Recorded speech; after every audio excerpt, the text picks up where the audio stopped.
বলো। ঘিটাকে ভালো করে ভেজে তারপরে দিয়ে দেবো, তারপরে চিনি দেবো, বলো তারপরে কাজু কিশমিশ দেবো, তারপরে উপর দিয়ে গুঁড়ো দুধ দেবো। কি এইটা? খুব সুন্দর লাগবে, এটা খেয়ে দেখতে পারেন।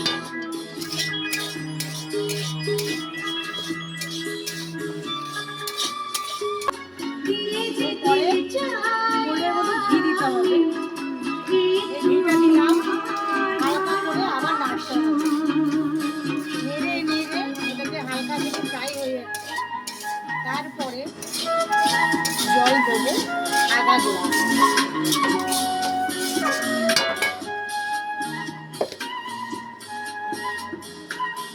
এতটা জল দিলে, কতটা জল দিল? আধা গ্লাস জল।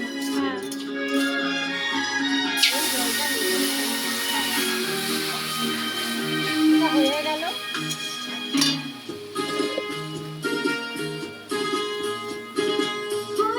চিনি চিনি পরিমাণ মতো বেশি দিতে হবে, 93 করুন। তাহলে চিনিটা গলে যাবে, উপমা হবে। এটা বরফি করবো।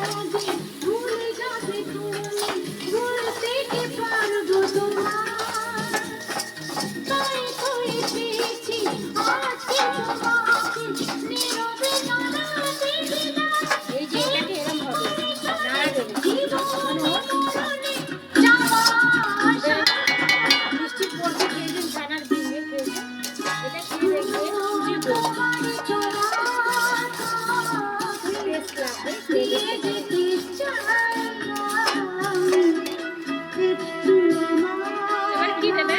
এটা দিচ্ছি কিশমিশ। কিশমিশ, এবারে কাজু, এবার কাজু দেবে।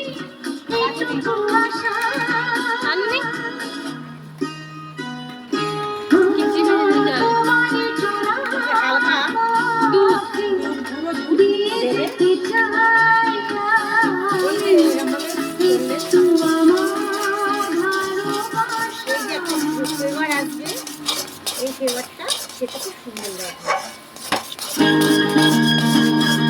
এটাকে ম্যাশ করবে।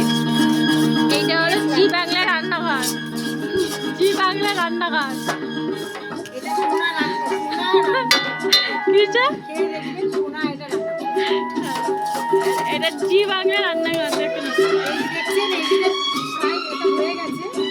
এরপর এটা আপনি পাত্রতে ঢালবেন, ঠান্ডা হবে যখন, তখন এটাকে হালকা হালকা বরফি করে কাটবেন, ওর টেস্ট আলাদা হবে। Bye bye. Tata, by.